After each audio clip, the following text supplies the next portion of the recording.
예반 다윗과 압살롬이라는 제목의 말씀으로 은혜를 나누고자 합니다.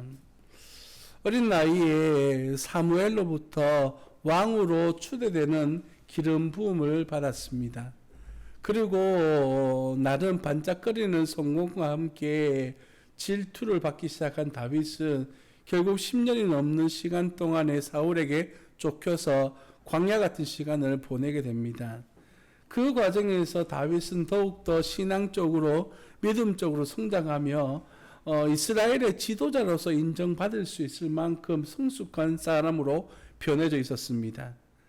하나님께서 그 여정 가운데 함께해 주셨을 때에는 왕으로 세워지고 또 통일 왕국의 왕으로서 추대도 받고 인정받는 훌륭한 왕이었는데 어느 순간 그의 인생이 나락으로 떨어지는 사건을 경험하게 됩니다. 다름이 아니라 우리아의 아내 바세바를 취하면서부터의 이야기입니다. 우리가 알고 있는 것처럼 바세바와의 어떤 동침으로 인한 자녀는 태어나자마자 얼마 되지 않아 죽었습니다. 뿐만 아니라 오늘 본문 말씀에 등장하는 이 압살롬의 반역, 이 또한 하나님께서 주시는 어떠한 심판의 메시지 중에 포함되어져 있습니다. 말씀 중에 다시 한 번 더 다루게 되겠습니다만은 그 집안의 칼이 멈추지 않을 것이다 라고 하는 하나님의 말씀대로 첫 번째 아들인 암논이라고 하는 아들이 있었는데 그의 배다름 형제 압살롬이 세 번째 아들입니다. 이 세 번째 아들인 압살롬에게는 아름다운 누이 동생이 있었습니다. 그래서 그 누이 동생을 사랑했던 이 암논이 유혹합니다. 그리고 자기 이복 누이 동생을 범하게 되죠. 당시에는 그렇게 하더라도 결혼을 하면 크게 문제가 되지 않는 그런 법도도 있었고 해서 결혼하기만 하면 크게 문제가 될 것이 없는데 암논이 이 여인을 버려버립니다. 집에서 쫓아버려요. 그래서 압살롬이 이 광경을 바라보고 더 이상 참지 못하고 이 암논을 죽여버리게 됩니다. 그리고 그 이후에 이 다윗과의 관계가 소원해지게 되면서 그 압살롬이 반역을 일으키게 되는 그런 과정, 그리고 그 반역 과정 중에서 죽음을 당하는 것이 압살롬이죠. 그 죽음, 그 과정 속에서 다윗과 다윗의 가정, 그 모든 그 어떤 나름대로 하나님의 영광을 위해서 살아왔던 인생이 바닥으로 치닫는 모습들을 보여주고 있는 것이 오늘 본문 말씀의 그 어떤 흐름의 핵심적인 내용입니다. 자기 아들 압살롬이 죽었을 때 다윗은 이렇게 이야기합니다. 사무엘하 18장 33절 말씀에 이렇게 표현되어져 있습니다. 왕의 마음이 심히 아파 문 위층으로 올라가서 우니라. 그가 올라갈 때에 말하기를 내 아들 압살롬아, 내 아들 압살롬아, 차라리 내가 너를 대신하여 죽었다면 압살롬 내 아들아 하였더라 라고 말합니다. 잠시만 두시고요. 성도 여러분, 한번 생각해 보겠습니다. 오늘 사무엘하 15장에서 일어났던 사건인데 압살롬이 죽은 것은 18장에서 죽습니다. 그 사이에 사건들이 많았다는 것을 의미하겠죠. 야반 도주를 하게 됩니다. 압살롬의 어떤 반역 때문에. 그리고 그를 따르던 몇몇 되지 않는 추종자들, 도망가는 과정 속에서 다윗이 군대가 완성이 되어지고 압살롬의 군대와 전쟁을 치르게 됩니다. 그 사이에서 사람들도 죽었겠죠. 그 과정에서 압살롬이 죽임을 당하게 됩니다. 다윗이 이렇게 고백하며 울게 되면 다윗을 위하여 싸웠던 군인들은 어떻게 됩니까? 다윗의 생명을 위하여서 자기 생명을 헌신했던 자기 사람들은 어떻게 되는 거예요? 다윗의 마음을, 심정을 이해를 전혀 못한다라고 말하지는 않습니다. 그러나 자기 집안 싸움 때문에 다른 사람들도 아니고 자기 아들과의 싸움 때문에 내 사랑하는 나를 위해서 온몸을 바쳐왔던 백성들의 죽음, 그것은 어떻게 받아들여야 되는 것일까요? 한마디로 말하면 이 다윗의 가정 속에 찾아온 이 비극적인 이야기는 바로 밧세바를 범한 그 사건 이후에 찾아오게 되는 다윗의 어떤 몰락이라는 표현보다는 그에게 닥쳐오게 되는 하나님의 심판의 메시지와 같습니다. 그래서 이 본문을 해석하고 있는 어떤 목사님은 이렇게 표현합니다. 오히려 과거에 하나님을 피해 도망 다녔던 시절처럼 다윗이 압살롬에게 피해 도망 다니면서 다시 하나님을 간절히 찾게 되고 하나님과의 관계를 유지하게 되고 자기 신앙을 회복하는 기회를 삼을 수가 있었다. 오히려 이 도망 다니는 기간, 이 고통의 순간이 하나님과의 영적 교제를 이어가는 그의 삶의 어떤 은혜의 순간이다라고 표현하기도 합니다. 사랑하는 성도 여러분, 저도 마찬가지입니다만은 몸이 좀 불편하고 그러면 하나님을 찾게 되는 것 같습니다. 하나님 왜 이렇게 불편할까요? 뭐 지난 월요일부터 살짝 기침도 있고 우리 몸살기도 있고 해서 집에 예전에 먹던 몸살 약이 있어서 먹었습니다. 멀쩡하더라고요. 뭐 하루 이틀 지나고 나니까 뭐 이제 괜찮아지는 것 같기도 하고 약을 먹으면 조금 멀쩡해서 이렇게 잘 지냈습니다. 수요일 지나고 목요일쯤 되니까 숨소리가 조금 가빠지기 시작하는 거예요. 그래서 우리 집 사람이 하도 뭐라 해서 병원 좀 가보라고. 그래서 그냥 알겠다 하고 병원을 갔습니다. 금요일이죠. 금요일 날 병원을 딱 갔는데 아침 일찍 갔습니다. 8시 반에. 일찍 약 먹고 한숨 자면 낫겠지. 그런데 그 폐소리가 좀 안 좋은 것 같다고 그 가까운 병원에서는 잘 못 볼 것 같으니까 큰 병원 가가지고 이게 CT 촬영을 한번 해보는 게 좋을 것 같다 이런 얘기를 하는 거예요. 알겠다고요. 그래서 이제 그 전원해주는 그 총이 있지 않습니까? 그걸 가지고 실명을 이야기해서 죄송합니다. 안동병원을 갔습니다. 응급실을 갔는데 응급실에서는 그 의사 선생님 내려오려면 오후 돼야 되니까 그냥 그 외래 진료로 가시면 어떻겠냐 이렇게 말씀하시더라고요. 알았다고 이렇게 그걸 받아가지고 외래를 접수해서 갔습니다. 오전 10시쯤이었어요. 근데 그 접수해가지고 한 12시 다 될 쯤 돼가지고 불려가서 갔는데 간호사 선생님이 그러는 거예요. 더 이상 신규 환자를 받지 않습니다. 가라는 겁니다. 너무 아파서 왔는데 응급실에서는 일반 병동으로 접수하라고 하고 일반 병동에 접수하니까 더 이상 신규 환자 안 맞는다 그러고 너무 황당하더라고요. 그래서 돌아서 나오면서 이제 그러면 성소병원이라도 가야 되겠다 해서 성소병원에 딱 가니까 오늘 진료는 마감됐답니다. 그래가지고 급한 대로 다시 돌아와서 그 권병원에 전화하니까 권병원에서는 이제 그 검사를 해주겠다 하더라고요. 그래서 왔는데 검사 받는 시간 한 2시간 정도 걸렸습니다. 그리고 검사 결과 나오는 데까지 기다리니까 오후 한 4시, 5시쯤 된 거예요. 그러니까 오전 8시부터 오후 8시까지 거의 다 밥도 못 먹고 그날 하루 왼쪽에 먹은 게 오이 2개가 다였습니다. 몸도 아프고 열도 받고 막 이러니까 이게 전체적으로 몸이 확 급격하게 안 좋아지는 거 있지 않습니까? 그러니까 그때쯤 되니까 의사 선생님이 이거 지금 갈 문제가 아니고 입원해야 될 것 같다고 그렇게 말씀하시더라고요.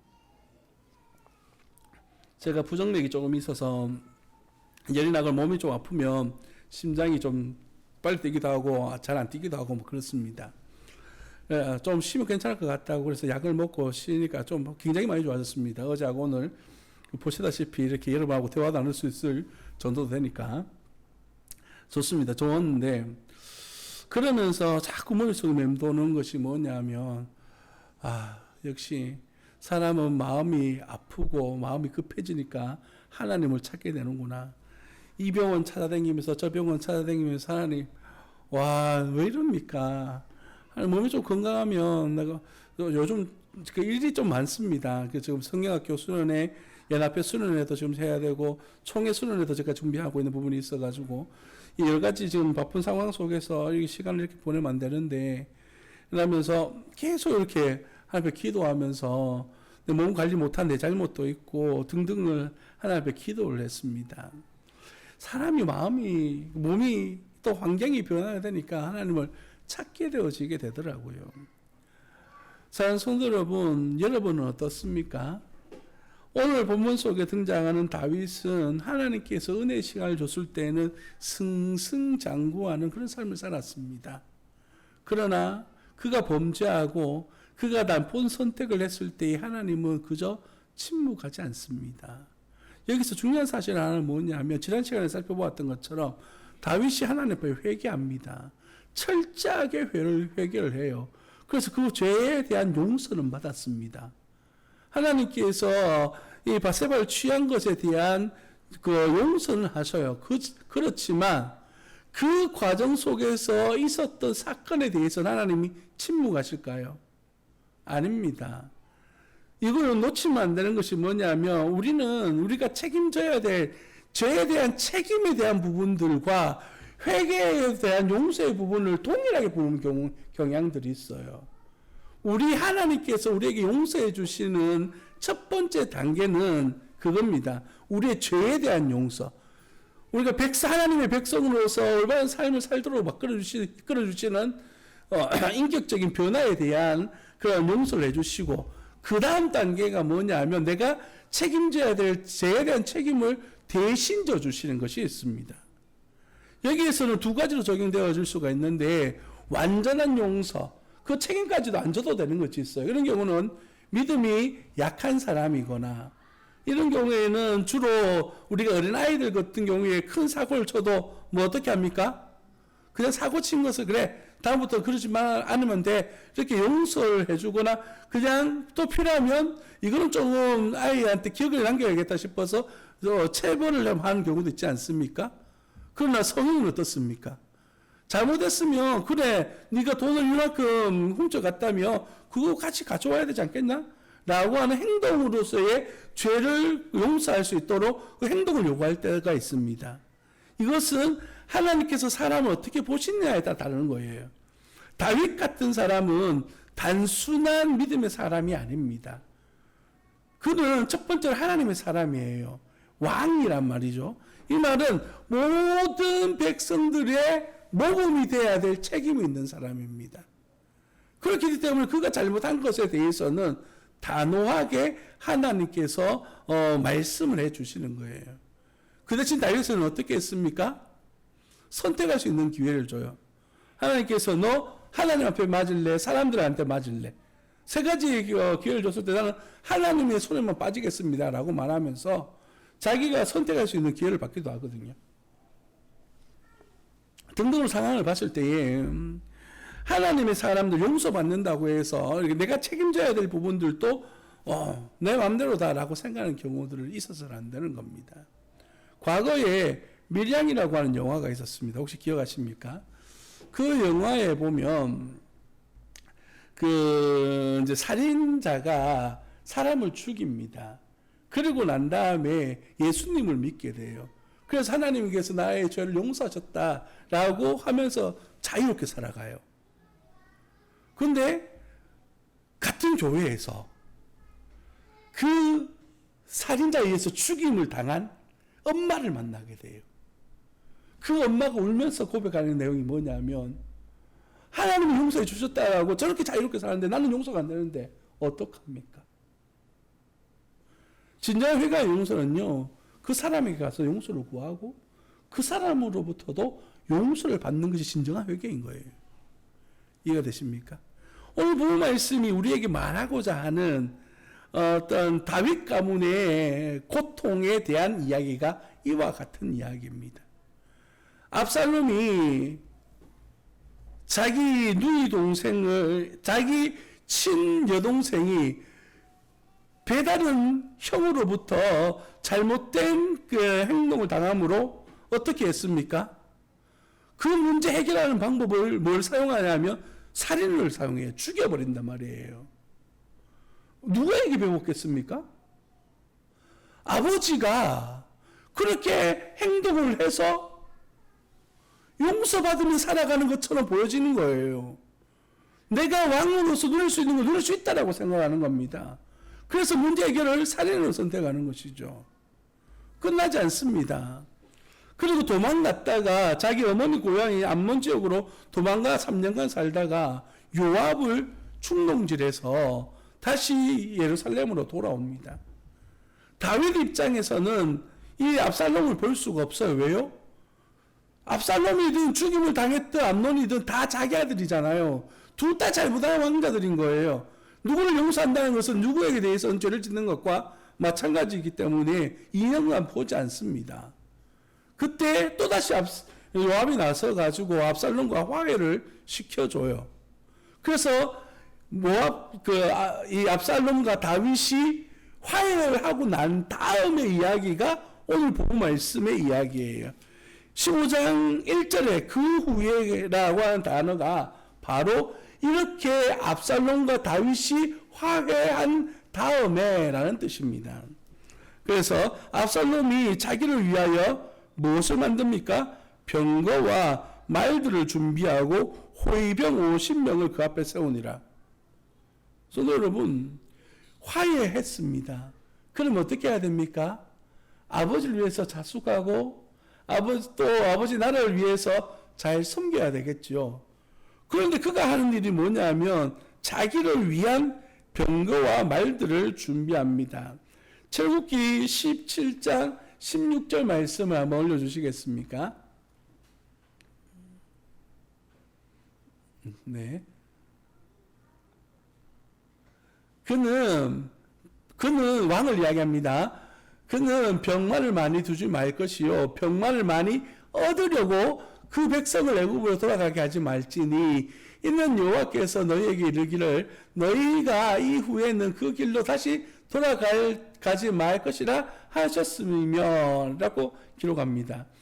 왕에게는 병마를 많이 두지 말라라고 말해요. 그 이유는 뭐냐면 병마는 구분이 좀 됩니다. 병은 말이 병사 그리고 마는 말입니다. 병사는 군인을 이야기하면서 어떤 힘을 이야기하자면 말은요 돈 주고 사는 재산을 이야기합니다. 그래서 병마를 구별하는 이유가 거기 있어요. 그래서 돈과 그 힘을 가지지 않도록 노력하래요. 그것을 얻기 위해서 애굽으로 돌아가지 마라. 그것을 위해서 세상으로 돌아가지 말라고 이야기해요. 이유는요, 하나님께서 세우시는 왕은 누구를 위해 존재하는 왕입니까? 자기 자신을요? 아니죠. 하나님을 위해서 존재하는 왕이에요. 하나님의 사람으로서 내가 하나님을 의지하듯이 너희들도 하나님을 의지해야지 라고 하는 것을 배우고 가르치기 위한 사람으로서 왕이 세워지는 겁니다. 그래서 많이 두지 말라고 하는 거예요. 그런데 압살롬은요 자기를 위한 병거와 말들을 준비합니다. 그리고 호위병 50명을 세워요. 표현상 호위병이라고 되어져 있지만 원문에는 앞을 달리는 사람 이런 뜻입니다. 그러니까 공격적인 형태를 가지고 있는 그런 위세를 나타내는 말이에요. 압살롬이 지나갈 때마다 50명의 군사가 앞상을 서고 말과 어떤 말을 타고 있는 군인들이 있다라고 한번 생각해 보세요. 그가 지나가는 자리가 마치 왕이 지나가는 자리처럼 보이지 않았을까요? 그러면서 그가 하는 행동은 무엇입니까? 마을 입구에서, 그러니까 그 성 입구에서 성으로 들어오는 사람들을 사로잡습니다. 이렇게 잡는 게 아니고 들어오는 사람 가운데에 다윗 왕에게 송사, 재판을 오는 사람들의 마음을 빼앗아요. 그들에게 이야기를 들어주고 흐름사가 어떤 내용이냐면 무슨 일로 왔어? 라고 물어봐요. 네 말이 맞네. 그런데 어쩌지? 다윗 왕은 너를 위해서 재판해줄 그런 사람을 세우지 않았어. 내가 진짜 재판장이었다면 너를 위해서 옳은 정의를 행할 건데 이런 표현인 거예요. 지금 나온 얘기가. 그러니까 사람들이 어떻게 해요? 위로를 받는 거예요. 그래서 그에게 엎드리려고 전하려고 하니까 무슨 소리냐고. 내가 내 마음을 알지. 이렇게 하면서 위로하고 돌려보내는 거예요. 그랬더니 성경에서 어떻게 기록하냐 하면 6장 6절에 보시면 이렇게 이야기합니다. 압살롬의 행함이 이와 같아서 이스라엘 사람의 마음을 압살롬이 뭐 어쩌다고요? 훔치니라라고 말해요. 훔치다라고 하는 단어는 십계명에 나오는 단어예요. 그죠? 훔치는 거. 남의 것을 빼앗는 것이죠. 누구의 것입니까? 백성은 누구의 것이에요? 하나님의 것이고 하나님께서 세우신 왕의 것입니다. 그런데 그의 것을 빼앗았대요. 성경에서는요, 빼앗는 사람에게, 훔치는 사람에게는 어떻게 합니까? 2배 이상의 별상을 하든지 하나님의 것을 훔쳤을 경우에는 사형에 처합니다. 어쩌면 지금 이 압살롬의 행동은 사형에 해당하는 행동일지도 모르겠습니다.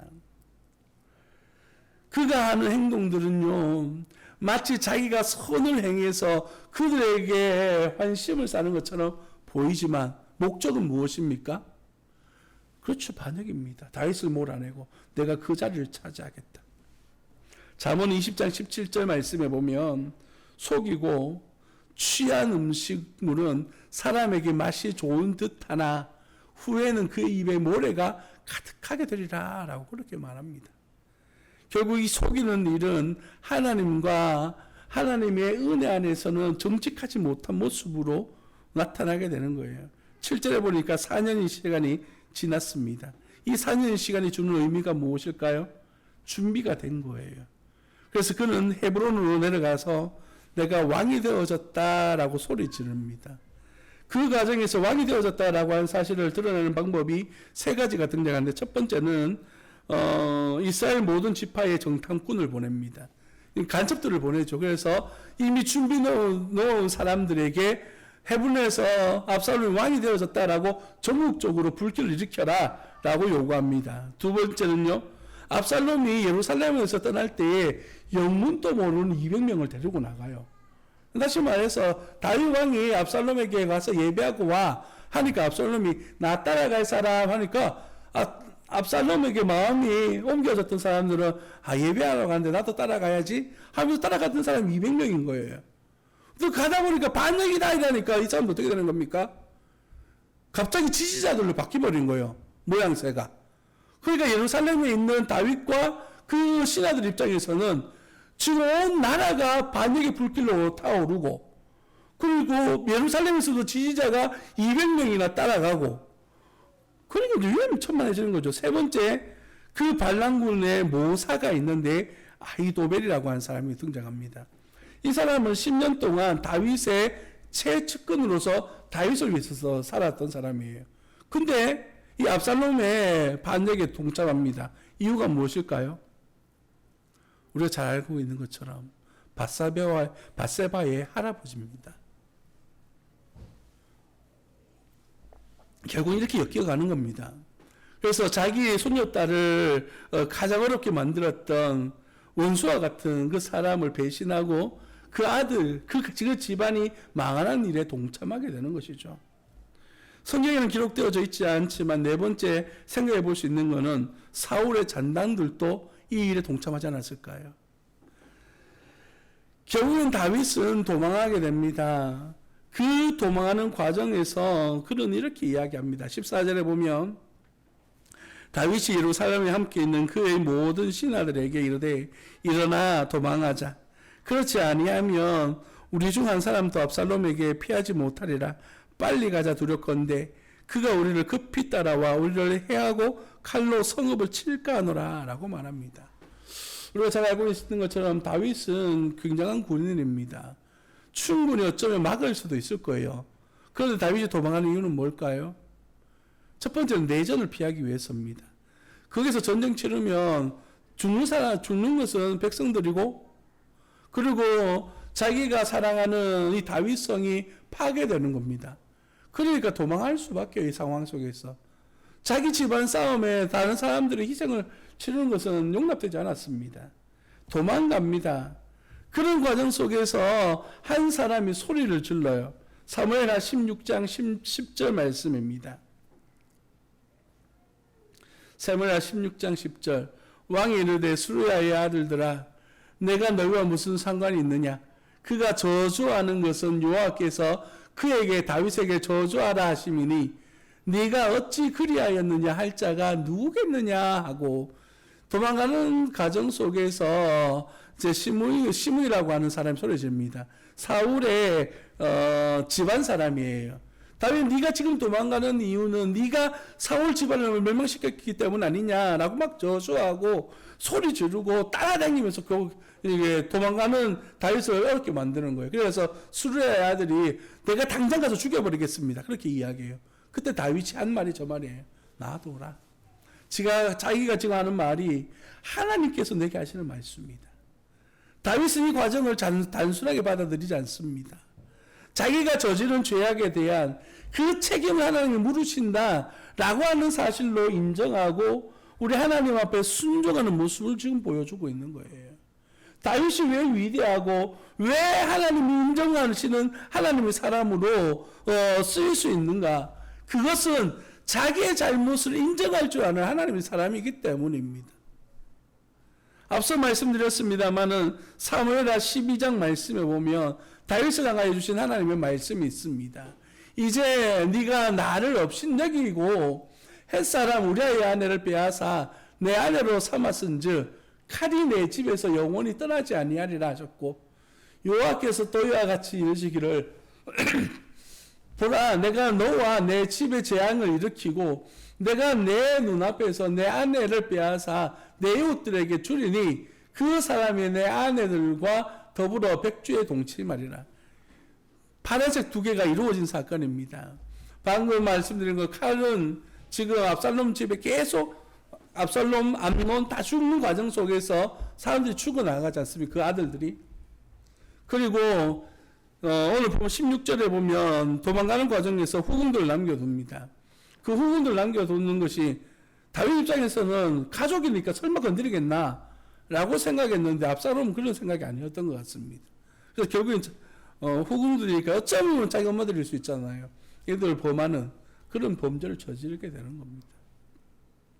성도 여러분, 다윗은 그가 걸어왔던 길들 속에서 고난이라고 엮여왔던 그 순간이 은혜의 순간이었고, 하나님께서 주신 은혜의 순간을 누리지 못하고 그곳에서 오만하고 방자했을 때에 다시 나락의 길로 떨어지는 모습들을 보게 되는 거예요.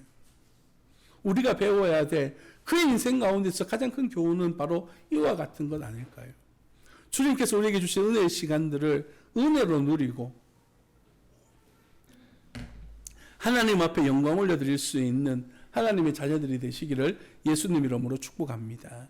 오히려 내게 고난이 있을 이 순간이 하나님께서 내게 은혜 주시려고 준비하시는 또한 축복의 시간일 수 있음을 인정하시고 하나님 앞에 더 크고 귀하고 복된 일이 무엇인지 오늘 이 시간을 인내하며 이겨낼 수 있는 은혜를 베풀어 달라고 함께 기도할 수 있는 하나님의 사람들이 되시기를 예수님 이름으로 축복합니다. 기도하겠습니다.